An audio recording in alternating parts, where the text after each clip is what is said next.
So I've already done some videos on INFJ. I've already made some videos on how this acronym has over time become a general term to encapsulate a variety of universal human traits.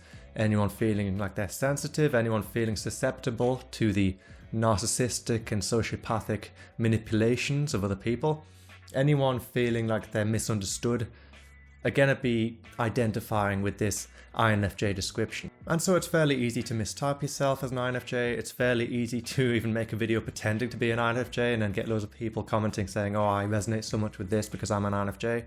No, you resonate with a lot of this because you're a human being. Human beings are sensitive feeling types. There is no sensitive feeling type because every type is a sensitive feeling individual, with the exception, as I've said in the previous video, of people with very rare mental disorders such as sociopathy and psychopathy. But if the pendulum is swinging between two different extremes, and on one extreme you have this INFJ bubble of an increasingly large portion of the human race identifying under this acronym which is simply becoming synonymous with introvert or HSP, well, on the other end of this pendulum you have the ENTP personality type. You have this type which is becoming increasingly less identified with, and type descriptions portraying a fairly logical hard ass, a kind of debater, a fairly scientifically predisposed individual. Well, just as a misunderstanding of the INFJ type has led to a disproportionately large amount of people identifying with it, the misunderstanding of the ENTP type has led to a disproportionately large amount of people not identifying with it. People who are actually ENTPs finding no resonance whatsoever with the ENTP type descriptions and the cognitive stack which they supposedly inhabit. Because the reality is the manifestation of the ENTP, which is fairly disagreeable, which is somewhat of a logical hard ass, which is somewhat rigid in their logical frameworks, is fairly rare. Usually this is a person who, due to their prior open nature, due to their prior social and humanitarian nature, opened up to people and got hurt. Had a lot of relationships, often romantic in nature, and got hurt along the way. They experienced emotional trauma, and therefore they sort of developed a negative relationship with their conversion auxiliary, extraverted feeling, and therefore kind of became a little bit on the back foot all the time, a little bit defensive, feeling pretty vulnerable and feeling in the company of other people that they need to place this wall up, that they need to hide behind logic, hide behind a superior framework, and hide behind being right. But this is not the default stack of the ENTP. This is not how the ENTP usually manifests in reality, and sure as hell isn't how a healthy ENTP is going to be conducting themselves in real life.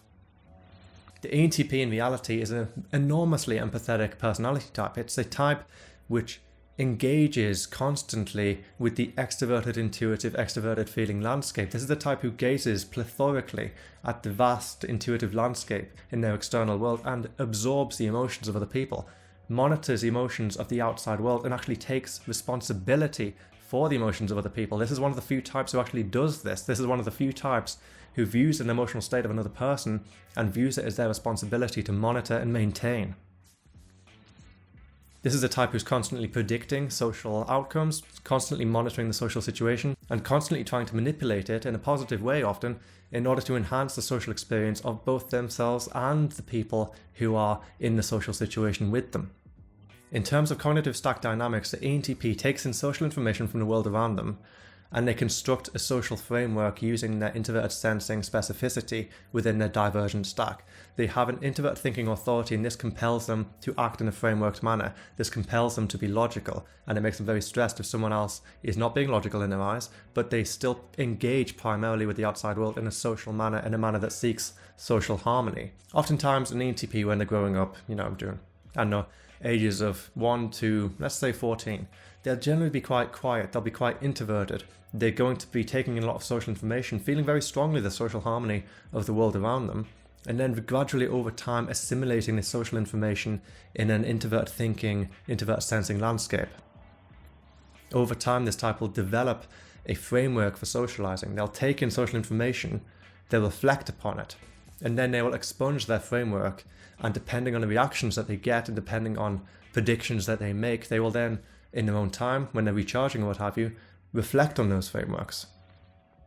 Oftentimes an ENTP, even into later adult life, even though they're often quite extroverted in the company of other people, they will identify as an introvert because this is a type who needs a lot of alone time in order to refine their frameworks. They need a lot of alone time in order to recharge from the intensity with which they engage the social situation.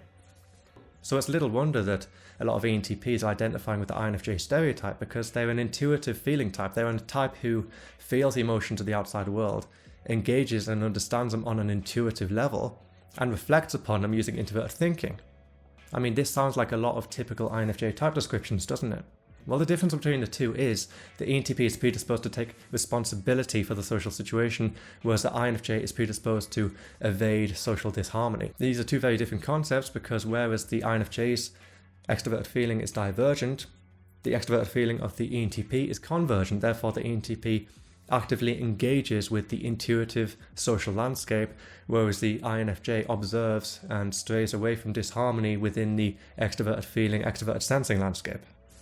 Therefore, the ENTP is going to have a greater social predictive function than the INFJ. The INFJ can over time predict a long-term social outcome through their introverted, intuitive thinking musings, but the ENTP will be actively predicting what someone's going to say next. They'll be actively predicting the social response elicited from their introverted thinking application. And with all of this talk about, social frameworks and predicting the responses of other people, it's fair enough if you take a fairly sociopathic interpretation of this personality, but in reality that couldn't be further from the case because they are responsible for the emotions of other people and they feel those emotions very deeply and they take that responsibility very seriously. This is why the type is very vulnerable because yes, they need to use social frameworks in order to engage with people. Yes, that means they'll sometimes be hiding behind a mask, but the ENTP does all of this because they're invested in the social experience of themselves and everyone encompassed within this extroverted intuitive gaze. Therefore, this type is an empath. This type is very attuned to the emotions of other people. They feel the emotions of other people in the extroverted intuitive moment and they take responsibility for them. If the ENTP ever fails to create a positive social experience for themselves and others, they will feel very guilty and they will feel very incompetent because their utility is geared towards maximal social output. This is a people person. This is a people-driven individual. Any frameworks which the ENTP construct, any knowledge that they acquire, any niche that they decide to embark on acquiring an expertise over, they will be doing in order to enhance their social utility. They will be doing in order to enhance the social experience of themselves and the people who their gaze encompasses. Therefore, this is a humanistic type. Therefore, this is an empath because while they are very logical, while they take their introverted thinking frameworks very seriously, and yes, while they can be a little bit cold in the way that they use masks to navigate the social world, they are doing this in order to maximize their social utility. They are doing this in order to enhance the emotions of other people, in order to take responsibility for the negative emotions of other people and convert them into happy emotions, if you like. The ENTP is very invested in the happiness of other people. If an ENTP's relationship fails, they feel incredibly confused and guilty. Yes, this can result in very defensive behavior. Yes, this can result in the victim complex.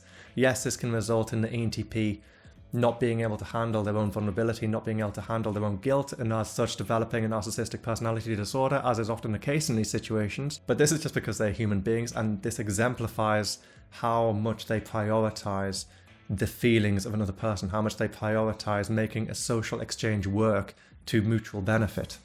It's true that the ENTP can come off as a little bit rough around the edges. It's true that the ENTP can come off as quite intense, as attention-seeking even, but that's because they need the affirmation of other people in order to tell them they're doing a good job. They require the affirmation of other people because they take responsibility for the emotions that is driving that affirmation in the first place. Therefore, this affirmation is what the ENTP requires in order to reassure themselves that their social output is good, that their social output is beneficial, that their social utility is what it needs to be at, because this is a social type, this is a very humanistic type, and this type prioritizes the emotions of other people.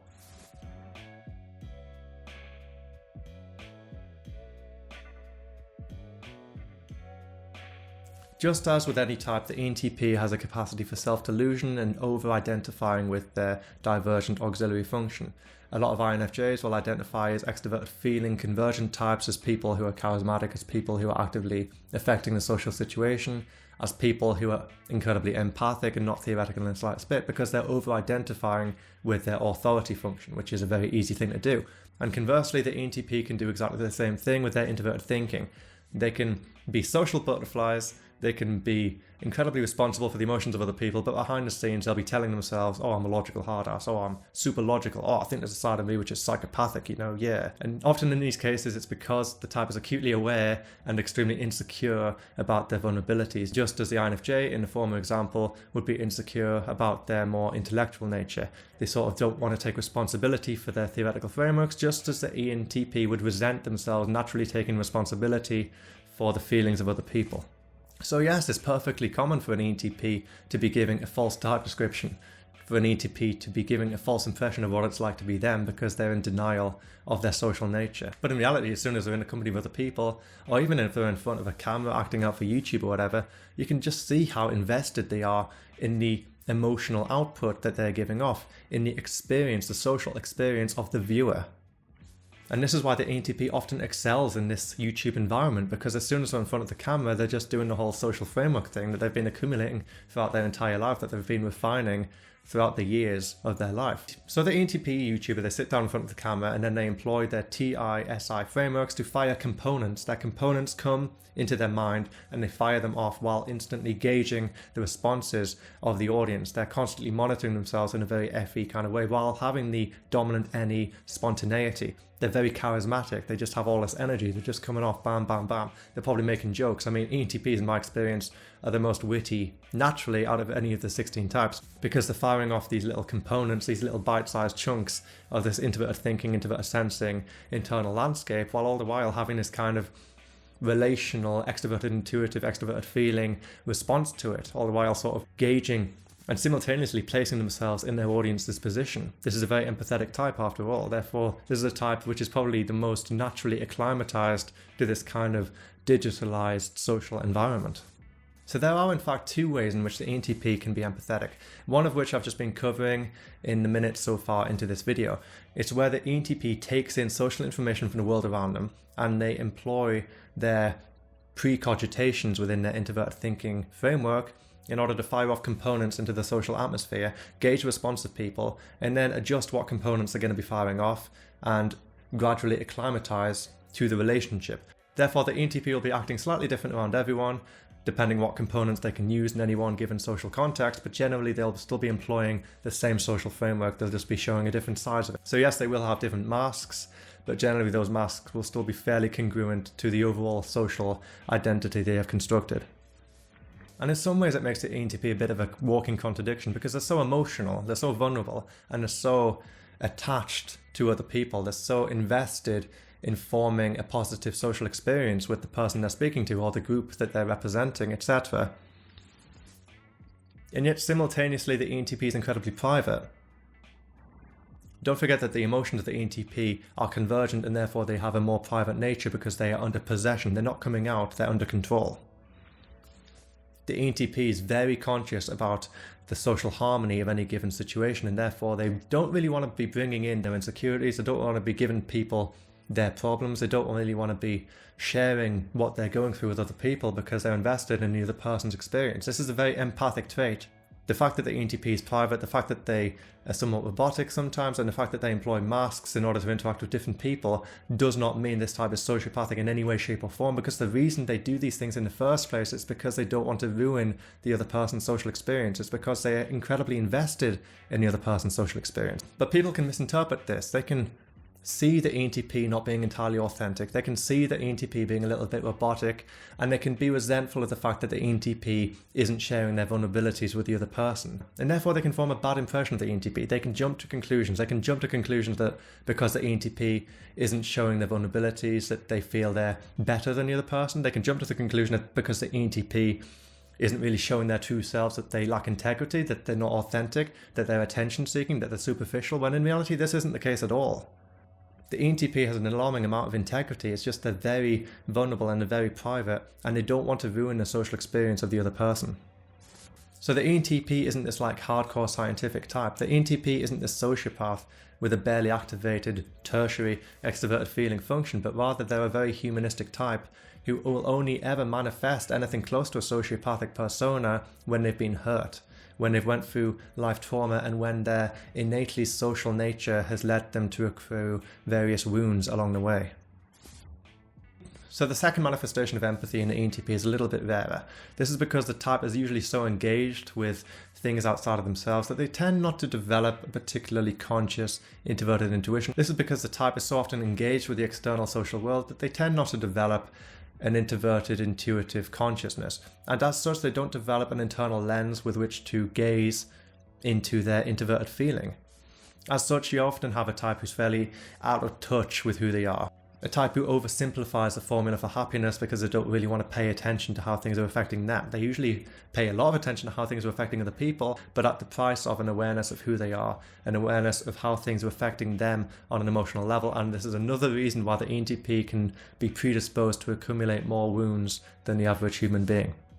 Oftentimes the ENTP will have a fairly simplistic formula for their own happiness. Oftentimes the ENTP will just have this kind of, I'm going to repeat my introvert frameworks ad nauseum and just assume that's going to make me happy. I'm not going to take that much of an active responsibility for my happiness. I'm just going to hope that my repetition of these frameworks I've constructed is going to acquire enough social affirmation to distract from and even make up for my lack of dialogue with my introverted feeling. But when an ENTP does activate their introverted intuition, when they do bring it to a certain level of consciousness, they also bring to consciousness their introverted feeling. This is when the type activates their highly capable introverted intuitive introverted feeling relational capacity. This is when the type can imagine what another person is going through and relate to it and feel the emotions of the other person. It's when the type can take responsibility for the emotions of another person outside the extroverted intuitive context. It's when they can internalize their feelings and relate those feelings to another person, relate the situation of another person to their own feelings. If an ENTP takes a mature approach to the various trauma that they might encounter throughout their lives, if they take a mature approach to holistic self-development, and if they take responsibility for themselves and rely less on the affirmation of other people for their own happiness, the ENTP can learn to tap into this internal landscape, not only project a future version of themselves, but also acquire a more holistic understanding of what makes them happy. When they do this, they can simultaneously construct a deeper understanding of what makes other people happy as well, and therefore this will synergistically affect and enhance their own social utility. As such, we have a type who's not only incredibly in touch with the social needs of any given extrovert intuitive situation, but also we have someone who can internalize this landscape in order to relate to people outside of the context. We have someone who has a more plethoric view of themselves, a more self-transformative attitude, and they can enhance the self-transformation of other people as well.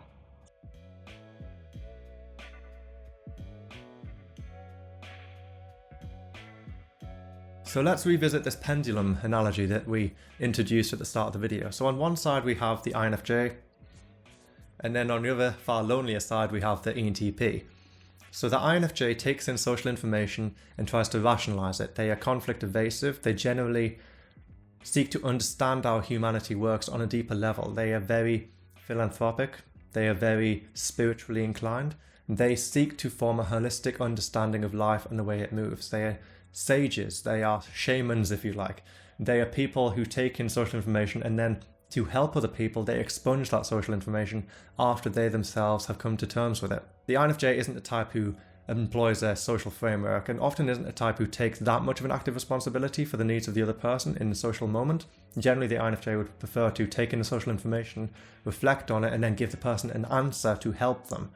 Generally, the INFJ is a counselor, a teacher. They take in social information and they reflect upon it, and then they give the person the information they reflected upon in a way that they will communicate in such a manner as to be congruent to the person's identity. The INFJ is an excellent communicator of things which may otherwise be controversial. And therefore they have a capacity to give another person, to impart unto another person a new perspective that may help the other person in their life journey. The INFJ is very invested in the self-transformation of other people. Now let's go to the dark side of the pendulum, whereby the ENTP exists in relative solitude. The ENTP is someone who is living in the social moment. They are often incredibly attuned to the social situation. They are a type who is essentially bouncing off other people while simultaneously taking responsibility for those people's emotions. This is a type who predicts the needs of the social situation and employs a social framework or components of that social framework in order to enhance the social situation and to benefit the social experience of both themselves and others. The ENTP is far less philosophically inclined than the INFJ. The ENTP is more inclined towards the social moment, whereas the INFJ is more inclined towards the far future of the grand social scope of humanity. The ENTP confines themselves, on the other hand, to a much smaller circle of interaction. Both types like to switch between different roles, and often they have great relationships because they have a lot of overlap in their cognitive stacks, but the INFJ is far more kind of contemplative, whereas the ENTP is someone who's much more intuitive in their social relations. The ENTP is often someone who has a lot more social energy. They tend to be a bit more intense in social situations. The ENTP will always have a completely different kind of charisma to the INFJ. The INFJ's charisma is very gentle. The INFJ's charisma, even when they're getting excited, still has a kind of contemplative kind of streak to it. It's often a charisma which is born of kind of knowing, and the person will feel at peace in the INFJ's presence. Because if the INFJ ever does acquire any kind of charisma, it's going to be a more kind of passive charisma. It's going to be a charisma which is very calm, like an ocean, if you like. It's a charisma that makes another person feel at ease in the INFJ's company. The INFJ is a very peaceful person because they have a divergent, extraverted feeling authority. This compels the INFJ to evade conflict and to make sure the social situation is fairly harmonious. Even when the INFJ is communicating controversial opinions, they'll often do so in a very kind of soft-spoken kind of way. The ENTP, on the other hand, is very different. The ENTP's charisma is much more bombastic. The ENTP tends to add to the energy of the room rather than just calm it. The ENTP sort of gives off all kinds of positive vibes constantly. The ENTP's social framework is constructed to give other people not only a harmonious social experience, but also an enjoyable and novel social experience. The ENTP will be making jokes. The ENTP will be referencing memes. The ENTP will more actively be ensuring the situation is entertaining. The ENTP inhabits a far more entertainer-style charisma than the INFJ does.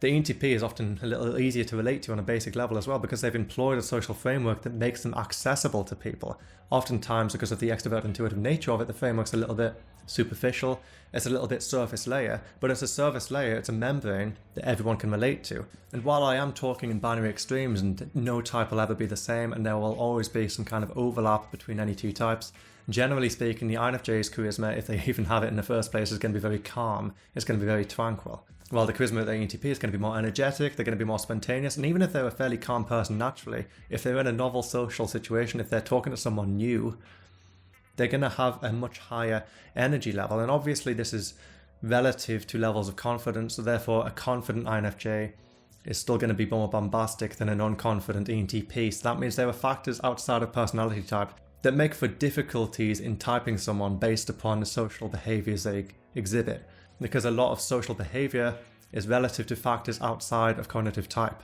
But again, generally speaking, the INFJ is going to be calm and contemplative, whereas the ENTP is going to be spontaneous. It's going to be more positivistic. They're going to be trying to achieve a positive outcome, and they're going to be taking responsibility for another person's social experience.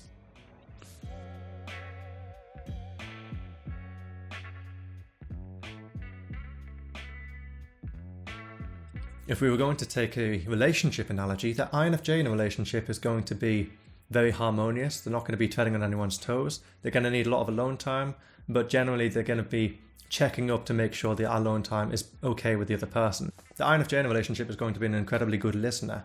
They'll want to talk about the problems of the other person. They're going to be asking the partner how the day's been. They're going to be asking the partner if there's anything they want to talk about, but not in a way whereby they say, "You're feeling bad, let's go do this fun activity." But rather the INFJ says, "You're feeling bad, what's the underlying issue? I'm going to take in this information, I'm going to consolidate it within my introverted thinking, introverted intuitive landscape, and then I'm going to give you an answer. I'm going to give you a solution. I'm going to help you get through this problem by imparting theory, by imparting words of wisdom, if you like." So the INFJ partner is going to be quite tranquil by nature. They're going to be very attentive to the needs of their partner, but generally they're just going to be listening. They're just going to be imparting words of advice. They're going to take a far more passive role in a relationship in comparison to the ENTP. The ENTP in a relationship is quite the reverse, in fact. The ENTP takes active responsibility for the emotions of the other person.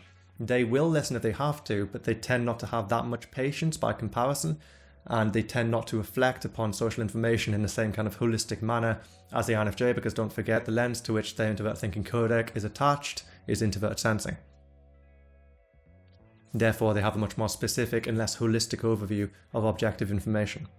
Generally, the ENTP partner is going to be providing distractions. The ENTP partner is going to be someone who wants to remove the negative emotional stimuli in the immediate extroverted intuitive moment. Therefore, they're going to be more concerned with helping the person get through this current emotional problem than actually fixing the underlying issue behind it. It's not the fact that the ENTPs won't do that, but they're more inclined towards fixing the immediate emotions and then fixing the underlying problem, which is the reverse order of the INFJ. The INFJ wants to fix the issues underlying the emotional problem, and then they'll try and make the person feel better after that. So yeah, very similar but two different sequences. The ENTP partner, even if they're quite introverted, is still going to be someone who prioritizes an experience, a shared experience. The INFJ, on the other hand, is completely different. We tend not to, even the most extroverted of INFJs, tend not to place a great emphasis on shared experiences, on kind of sensory indulgences, on any kind of activity. Generally, the INFJ partner is going to be someone who places a greater emphasis on just one-on-one conversations, coffee chats, nice river walks, country walks, etc. While that ENTP is going to gravitate more towards, let's go to this loud place, let's go to a concert, let's go do this, let's go have fun. I'm going to fit 5 different activities into our day, etc. However, a great deal of overlap between these two types is their need for alone time, and again, this is the reason why the ENTP often associates as more of an introvert than they do an extrovert, because when they're alone, they really just want to be left alone in order to sort of acquire new skill sets, to work on what they're interested in, and to sort of just indulge their hobbies. Because ENTPs often love to have hobbies. Oftentimes the ENTP thinks that they need more alone time than they do, because their alone time is a stark contrast to their ordinary social times. Let's say they spend 80% of time around people, they're quite bombastic, bouncing ideas, blah, blah, blah. They'll feel pretty drained after that. I mean, who wouldn't? And then they retreat into their own abode and they do their own thing. Because they're not around other people, time seems to pass slowly. Because they're just interacting with themselves, and often because they have an unconscious introverted feeling anyway, time just moves a lot slower when they're doing their own thing. Whereas when they're around other people, employing the social frameworks, time just passes like that. Generally, the ENTP will feel like time is passing a lot slower when they're by themselves, but in reality, the type still needs a lot less alone time than the INFJ does. The INFJ, let's just say they spend about 30% of the time around other people. They'll need that other 70% to just really do their own thing. To just be alone for the sake of being alone. It's not to be alone in order to engage their hobby. It's not being alone in order to learn new stuff. It's not even being alone in order to reflect on social experience.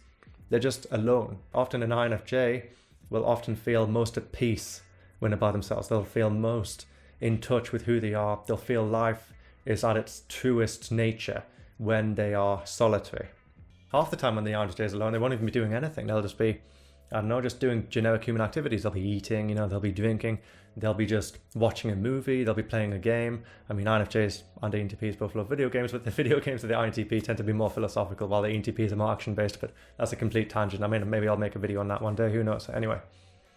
But generally, while both types are very empathic, and as such, social situations are very intense, the empathy of the INFJ requires a lot more reflection time than the empathy of the ENTP, which is much more momentary, transient, and seeking to fix the immediate social situations. Both types are very empathic, but the INFJ's empathy is more detached and more kind of, how would I say this, sympathetic, than it is empathetic outside of the moment, because they are rationalizing the data and then seeking to fix it so they don't feel uncomfortable again. Whereas the ENTP, they just see the social situation now, they fix it then and there, and then they further enhance their social framework in order to enhance the efficiency with which they can address those social problems. It would be complete nonsense to say that the ENTP lives in the present tense, but they do live in a comparably more present tense oriented kind of spans of time than the INFJ, who's always looking towards a distant future. The ENTP, on the other hand, will have a more vague sense of where they want to be in the future, but they'll more clearly see the steps that they must take. Similar with social situations. The INFJ will have like an ideal relationship, and they won't really know what the steps are in order to actually make that function, whereas the ENTP won't really know what the ideal relationship is necessarily, but they'll have a clear, concise and frameworked series of steps to undertake in order to ensure something matches with their own particular style of socializing in order to ensure that a social glitch in this moment won't happen again, in order to ensure that the person understands how the ENTP operates. So as usual, thank you so much for watching that. I really hope it's informative. If you have any of your own ENTP stories down below, let me hear it in the comments. I'd absolutely love to know what signs you look for in deducing whether or not someone's an ENTP. Do you have any experience with the ENTP empath, or are the ENTPs in your life, or the people you suspect are ENTPs, more kind of along the lines of the traditional ENTP archetype of this kind of debater, hard-ass kind of individual? How many INFJs do you know that are actually ENTPs, and how many ENTPs do you know that are actually INFJs? I'd absolutely love to know your thoughts in the comments, so let me know. As usual, leave a like on the video. It really does help the channel grow and develop and reach new audiences. And be sure to hit that subscribe button below to stay notified of future content. I upload a new video every single week, so I'll be back, same place, same time, next week. Take care.